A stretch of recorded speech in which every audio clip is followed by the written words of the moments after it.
Agradecido, profesor Mawad, y bien clara la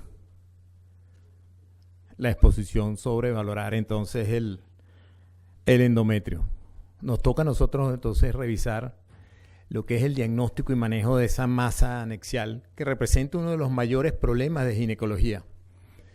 Aclaramos, cuando hablamos de masa anexial en estos casos, también se pueden utilizar masas pélvicas. Pero cuando hablamos masas pélvicas y anexiales, solo hablamos de los anexos, porque la masa pélvica más frecuente, lo comentamos antes, son los miomas. O sea que estamos hablando solo de los anexos y su dificultad de evaluación. El cáncer de ovario representa la tercera causa de cáncer en cuanto a frecuencia en el área ginecológica, corresponde al mayor número de muertes que ocasiona. Es muy letal. Más del 50% de las sobrevividas a 5 años son muy bajas porque los diagnosticamos muy tarde. En Estados Unidos se estima que existen 21.600 nuevos casos y 15.000 muertes anuales, la quinta causa más frecuente de cáncer en mujeres allá, y 1 de cada 70 mujeres desarrollará cáncer de ovario. Entonces es bien importante tener una idea de qué es lo que está ocurriendo. El 80% de los casos en mujeres de más de 50 años no se descartan en mujeres más jóvenes. La mayoría de los cánceres son de origen epiteliales. Eso va a determinar que desde el punto de vista histológico sean quísticos, cosa que favorece la evaluación por vía ecográfica, porque sabemos que donde hay líquido pues se ve con más facilidad. Y las variaciones de estadio pues pueden ser muy rápidas, y reconocer que hay una historia familiar en esta patología. La primera causa de muerte por cáncer ginecológico a nivel mundial en nuestro país se convierte en la cuarta causa de muerte con una alta mortalidad, tiene hasta un 50%, eso eran cifras para el año 2007. El ultrasonido transvaginal ha demostrado a través del tiempo 90% de sensibilidad y especificidad para diagnóstico de cáncer de ovario desde el punto de vista morfológico. Aumentan los valores predictivos positivos con el uso del Doppler, el Doppler color, con un valor predictivo negativo bastante bueno, y reconocemos que resonancia y tomografía para mayor valor para extensión y hasta uso del CT PET. Pero no es efectivo en el diagnóstico de estadios tempranos. Ultrasonido y XA125 pudieran tener, pero no han demostrado después en estudios más adelante para hacer descarte o despistaje, y eso está muy claro. No existe un screening aprobado para detectar tempranamente el cáncer de ovario. Esa es la pata por donde estamos cojeando todavía, y no tenemos todavía quizás con la ayuda de nuevos marcadores, nuevas tendencias desde el punto de vista biológico podamos acceder, o aparezcan nuevas imágenes, nuevos marcadores imagenológicos que nos ayuden en esta parte tan temprana de la patología. Evidentemente todo esto hace que el estudio, ya de hace más de 3 décadas habían aparecido índices de malignidad o de riesgo de malignidad basado en la ecoestructura, y reconocer que existen 2 tipos de cáncer de ovario. El tipo 1, que es de bajo grado, lento crecimiento y representan entre un 25 y un 10% de la mortalidad, y el tipo 2, de alto grado, de rápido crecimiento, y representan el 75 y el 90% de la mortalidad. Y existen 2 teorías para el origen del cáncer de ovario, que es la teoría de novo, de que se forma directamente en el ovario, en las estructuras epiteliales del ovario, bien sean de la corteza, o la lesión serosa intraepitelial en cáncer de la trompa. Evidentemente, desde el punto de vista del ultrasonido no tenemos cómo hacer esta diferenciación, pero sí reconocer que hay tumores de ovario que van a crecer más rápidamente, y que el seguimiento sucesivo, si hay un crecimiento rápido de una imagen que ya estamos observando, tenemos que tener mayor cuidado con esa imagen. Y esta relación entre la ecoestructura y el riesgo de malignidad ya fue sugerida en el año 89 por Granberg y colaboradores. lo que existía era una gran cantidad de estudios que tomaban en cuenta una u otra imagen que aparecía, pero ya Gramberg hablaba de unilocular. ¿Esto le suena a algo? Unilocular, multilocular, y entonces IOTA, ante la ausencia de términos estandarizados, propone toda una serie de términos, condiciones para la descripción de las masas anexiales procedentes bien sea del ovario o de algo anexo del ovario. Y describe lo que es la lesión, lo que es independiente del ovario, indistinguible del ovario. También entonces aquí tenemos que tomar en cuenta la patología a nivel de las trompas. Describe cómo debe ser descrita el contenido de esa imagen que estamos observando, de esa lesión. Y debemos también describir si hay elementos sólidos adentro, que sean o irregularidades de la pared o sean componentes sólidos. Y sólido se considera aquel tumor que tiene más del 80% de su imagen es sólida y pudiera tener presentaciones quísticas en su interior. Entonces tenemos que ver la lesión, reconocerla, describir la calidad o la homogeneidad de la misma, la presencia de refringencias finas o no, grano fino en su interior o no, y eso nos va a ir dando también ciertos patrones de reconocimiento. La presencia de septum o incompleto o completo, la medición, cómo se hacen las mediciones de la papila, cómo ver la pared interna del quiste, regular o irregular, y la medición de la presencia de líquido ascítico en fondo de saco. Describe 6 categorías desde el punto de vista morfológico: los quistes uniloculares, unilocular con componente sólido, multilocular, en donde debemos describir 1, 2, 3 o más lóculos. También tenemos el quiste multilocular con presencia de sólido, el tumor sólido, aquel donde el componente sólido es mayor al 80%, y aquellos no clasificables donde los bordes o la heterogeneidad del mismo pues no se puede evaluar adecuadamente o incluir en alguna de estas categorías morfológicas que ya se describieron y que generalmente terminan siendo los famosos teratomas. La evaluación del Doppler color también se estandariza y hay tanto valoración cuantitativa como cualitativa, patrones de color que van desde el 1 hasta el 4, sin ausencia de vascularización, muy vascularizado, y también debemos describir los parámetros estándar de índice de pulsatilidad, índice de resistencia y el pico de velocidad sistólica. Ellos presentan su trabajo en el año 2005, ya para el año 2005 hacen la primera modelo de regresión logística, donde entonces utilizan una cantidad de variables, entre 6 y 12 variables, y donde se obtuvo una sensibilidad y una especificidad del 76%, teniendo que la efectividad del modelo será probada en estudios posteriores. Esta fue una primera validación interna de la clasificación. Porque acuérdense que lo que ellos hicieron fue tratar de estandarizar términos y condiciones para poder clasificar y poder hacer una relación de benignidad-malignidad. Después, en el 2010, ya presentan la segunda y hablan ya de las 2 regresiones logísticas, L1R, L2R, y ambos modelos proveen una excelente discriminación entre masas malignas y benignas. Debido a que los modelos dan un riesgo preciso y objetivo en la estimación del riesgo, lo mismo podrán mejorar el manejo de mujeres con sospecha de patología ovárica. En vista de esta necesidad de lograr diagnósticos precoces y exactos, nosotros hicimos nuestra validación en el año 2005 también, hicimos la descripción y hallazgos desde el punto de vista de las masas anexiales que observábamos en nuestro servicio en el hospital universitario, y fue un estudio longitudinal. En su primera fase retrospectivo revisamos imágenes e historias y aplicábamos la clasificación, y la siguiente fase fue prospectivo descriptivo en todas aquellas pacientes que fueron llevadas a intervención quirúrgica. Y eso fue entre julio del 2005 y septiembre del 2007. Y nuestros resultados estaban bastante acorde con lo que reportaba IOTA.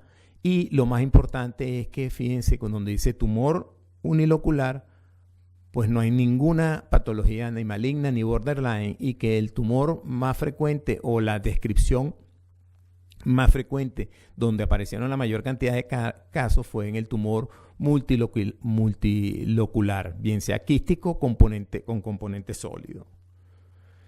En nuestra investigación corroboramos la relación entre estructura ecográfica y riesgo de malignidad, y en el presente estudio el tipo ecográfico de tumor, según IOTA, más frecuentemente asociado a malignidad fue el del multilocular con componente sólido. Esto es bien interesante porque después van a aparecer las reglas simples y van a ir coincidiendo con lo que nosotros también habíamos observado. El 100% de los quistes uniloculares fueron benignos y las lesiones mayores de 10 centímetros fueron las mayormente asociadas a malignidad, lo cual concuerda con la hipótesis de otros investigadores como de Prígico y colaboradores.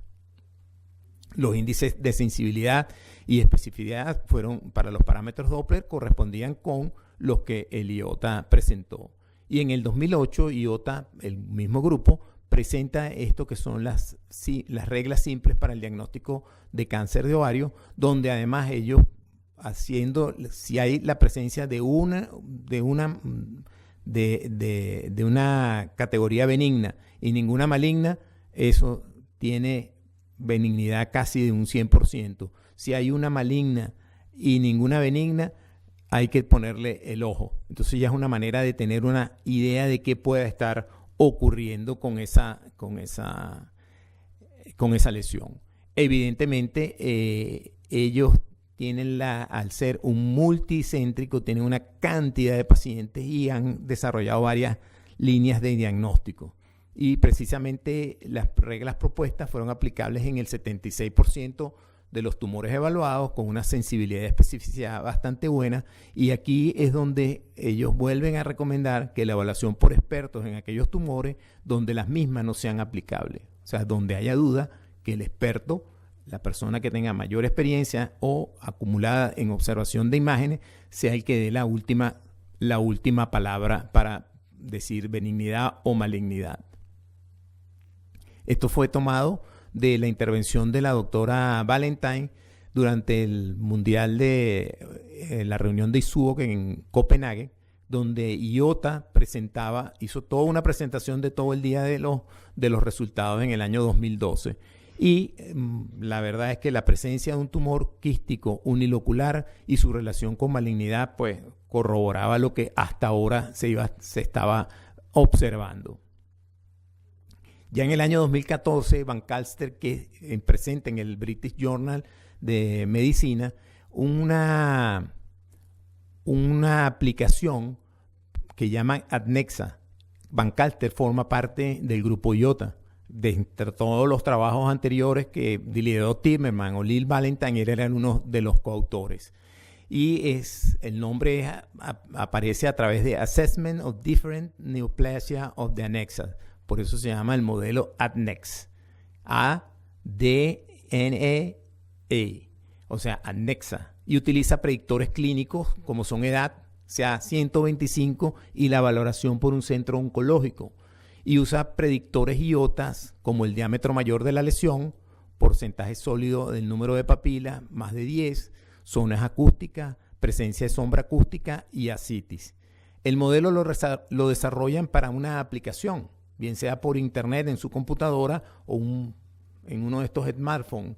Y usted le introduce a esa aplicación todos los datos, y la aplicación lo que va a tratar de darle es el riesgo para presencia de benigno o maligno y riesgo para bien sea borderline, estadio 1 o estadio 2 a 4 y MT a ovario, o sea, tumores metastásicos al ovario. Lo que hicieron fue que, basados en toda la información obtenida en toda la masa de pacientes observados, tratan de hacer entonces una aplicación que lo que establezca sea riesgo. Al ustedes revisar esa aplicación en internet, si la van a adquirir es un costo.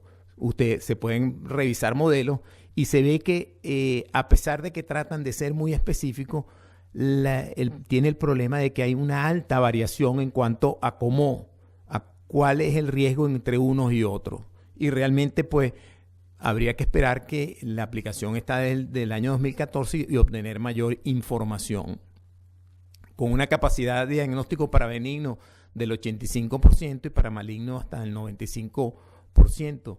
Similares porcentajes para borderline, estadio 1 y estadios 2 a 4 y AMT secundaria, cuando se utiliza un 10% como punto de corte. Y esto también tiene relación con que dependiendo de dónde se esté aplicando y el punto de corte que utilice el hospital donde se aplique, pues pudiera variar. Esta es una de las cosas también, porque estos son modelos matemáticos, pues. Comparables resultados con otros modelos de IOTA, como el LR2 o reglas simples, o con el índice de riesgo de malignidad que se venía usando desde mucho antes y que los británicos lo mantienen también como parte, o el Colegio Británico de Obstetricia y Ginecología lo mantiene también, o el índice de Roma, que también son simplemente aplicaciones posibles basadas en variables que fueron determinantes para reconocer malignidad o benignidad llevadas a unas tablas. Hasta aquí está IOTA trabajando, pero nosotros de año 2009, a través de la publicación del doctor Fernando Amor y sus colaboradores, presentaron entonces el GIRATS. La gran ventaja es que es un latinoamericano también, hablamos español, y él lo que se basó fue en que como los factores de riesgo lo presentan los radiólogos con las mamografías o con la ultrasonografía de mama, BIRATS 1 o 2, él lo llevó, la llevó a la representación de la posibilidad de clasificar las masas anexiales basadas en los hallazgos sonográficos y poder entonces hacer una estimación de la posibilidad de que lo que estamos observando sea maligno o benigno, y además aplicó aún más los patrones de reconocimiento. Entonces, una descripción de un nuevo sistema de reporte, los hallazgos anexiales por ultrasonido transvaginal, tratar de mejorar toma de decisiones, la evaluación prospectiva ellos presentaron en su trabajo inicial en este tipo de pacientes con patrones de reconocimiento y clasificación morfológica por IOTA y Doppler como descripción IOTA, y los hallazgos GIRATS 0 no concluyente porque por alguna razón el estudio no pudo ser concluido con hallazgos bien para malignidad o benignidad.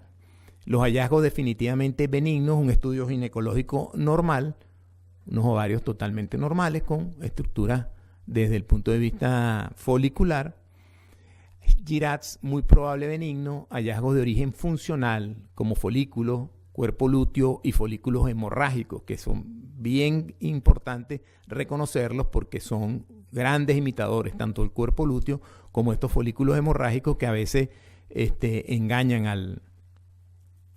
al clínico. Y aquí tenemos entonces unos cuerpos lúteos con Doppler de amplitud, un quiste hemorrágico donde son evidentes pues estos puentes de fibrina que se disponen en forma de malla de tela de araña o malla de red, un cuerpo lúteo evidente, donde además si lo vemos asociado con un embarazo, no tenemos la menor duda de que estamos frente a una tumoración totalmente benigna.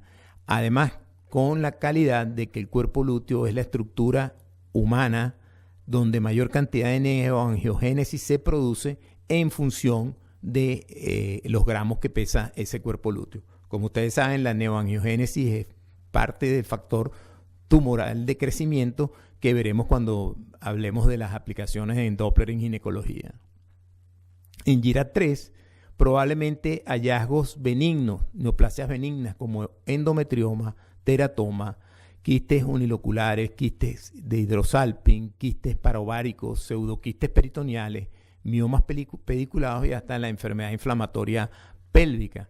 Entonces tenemos estas imágenes muy claras y de patrones claros de reconocimiento de teratomas en la parte alta, donde vemos una zona bastante refligente que deja una atenuación posterior, y el endometrioma, muy característica esta imagen de vidrio esmerilado que deja pasar el sonido. Vemos la refringencia posterior, reconociendo que es líquido, pero que es un líquido denso, es sangre.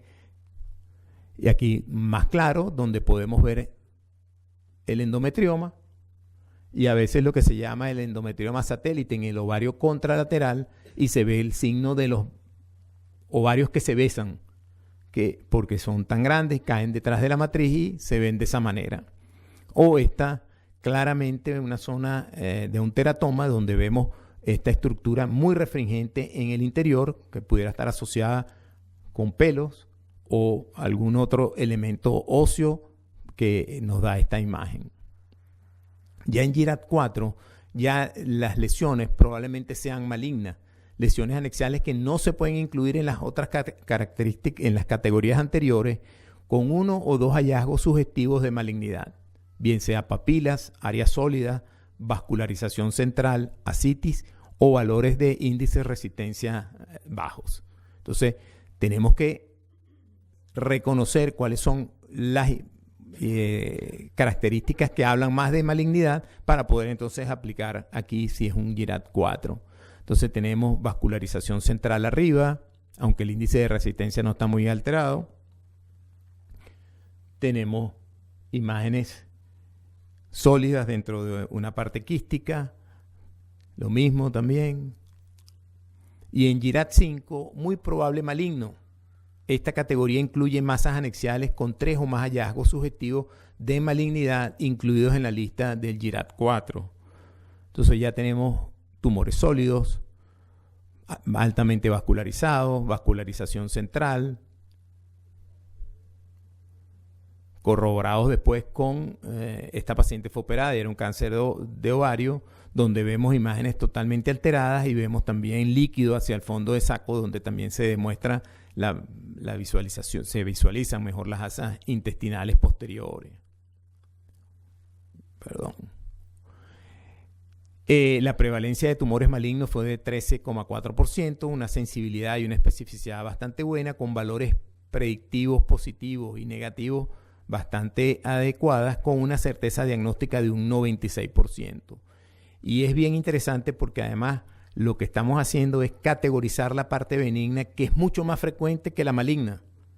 Queremos buscar tumores malignos en la etapa más temprana, con toda la dificultad que conlleva, pero también con esto estamos asegurando cuáles son los tumores benignos que debemos o llevar a quirúrgico para resolver, dependiendo de la edad y las condiciones de la paciente, y cuáles son los que debemos canalizar a que sean llevados o tratados a través de centros oncológicos, porque recuerden, lo que primero se hace en cáncer es lo que va a dar la pauta de curación.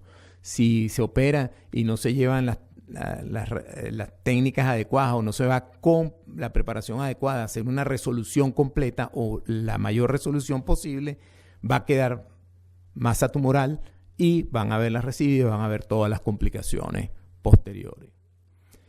Esta es una lámina cedida por el doctor Fernando Amor, así es como hace el reporte.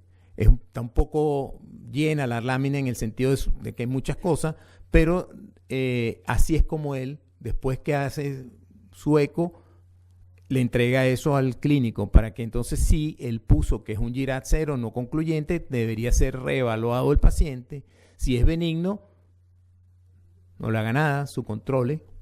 Si es GIRAD2, alta probabilidad de benignidad, son imágenes clasificables para etiologías realmente funcionales. GIRAD3 probablemente es benigno, pero imágenes clasificables como de etiología benigna estructural, o sea, es una tumoración, pero benigna. Y ya cuando pasa a 4 y 5, pues vean que la posibilidad de que sea un cáncer pasa de tener, puede ser menor del 20%, pero cuando pasa a 5, la posibilidad es mayor del 80%. Entonces es una manera de tener, basado en toda la clasificación de IOTA, más la manera de observar estos tumores, que podemos hacer entonces usando esta clasificación o esta manera de aproximación. Podemos también tener una muy buena aproximación a las tumoraciones. Tenemos al doctor Iturra aquí, que después cualquier cosa nos aclara más, que es del grupo del doctor Fernando Amor y formó parte del equipo de investigación. Nosotros hicimos en el 2012 una revisión también y cómo nos podía ayudar este GIRATS. Y nuestros hallazgos fueron bastante similares con respecto a los que hablaba del estudio original, con bastante buena significación en cuanto a lo que nos conocíamos. Y este diagrama que me ofreció el doctor Fernando Amor cuando estuve con una visita con él, donde vemos el listograma o el nomograma de poder evaluar si vemos una sospecha clínica o en un examen de rutina encontramos al nivel del eco transvaginal alguna anormalidad, debemos hacer el eco, el Doppler, aplicar el GIRATS y dependiendo de cómo se dicotomice el estudio, podemos ir hacia un G1, un GIRATS normal, un funcional, un benigno estructural, otros exámenes para manejo clínico o eventual cirugía conservadora, y si es un GIRATS 4 o 5 que estamos más seguros o más cerca de estar frente a un cáncer, otros estudios de extensión oncológica y una eventual cirugía oncológica. Porque les repito, lo que primero se hace en sospecha de cáncer es lo que mejor se va a hacer. Las otras cosas son simplemente rescate o tratar de desmontar el problema que se generó en un principio. El doctor Amor me dijo, el diagnóstico ecográfico de la patología anexial con un sistema de información adecuado por parte de un operador entrenado con una precisión de sobre un 90% es parte de la solución. O sea que aquí es saber lo que queremos ver, lo que estamos buscando. Tenemos que tener equipos adecuados, tenemos que usarlos de maneras adecuadas y vamos a tener entonces hasta una precisión de más del 90% y vamos a hacer una solución para el paciente. No vamos a hacer un problema, porque si el diagnóstico ecográfico es vago, el médico no sabe exactamente o el ecografista no sabe qué es lo que está observando ni cómo lo va a clasificar, pues se va a convertir en parte del problema y a lo mejor vamos a demorar el tratamiento de estas pacientes. De esta manera, pues vamos tratando de llegar a qué más se va a poder hacer, aparte de lo que ya presentó IOTA, así tratando de hacer esta valoración por el ANNEXA. También hay bastantes utilizaciones del Power Doppler con tercera dimensión, ultrasonido por contraste, como les decía antes, nuevos marcadores tumorales que están apareciendo para lograr hacer una mejor valoración molecular de qué está ocurriendo con esa imagen. Entonces podemos hacer ecotomografía, valoración de cómo está la distribución de los vasos sanguíneos en esa masa que estamos observando, evaluar si en un momento determinado un quiste unilocular pueda tener presencia de algún tipo de estructura en su interior y hacer sustracción de tejido y ver la vascularización y cómo la vascularización se dicotomice, que también es un factor de predicción de malignidad dentro de la masa. Recuerdo para mi sobrino, lo llevo en el alma, lo vine a hacer, lo bauticé porque era mi ahijado y lo despedí a su nueva casa, a la casa en que todos podemos llegar con el favor de Dios y encontrarnos con los que nos hayan antecedido, en las buenas y en las malas. Y que todo esto que estemos aprendiendo nos ayude para que esa generación de niñas que están en este momento creciendo, ahí van mi nieta, mi sobrina, las dos hijas del esposo de mi hija, paseando tranquilamente, confiadas en que alguien que las quiere y otra gente que no las quiere ni las conoce, están trabajando para generarles un mejor futuro, una mejor salud femenina. Muchas gracias.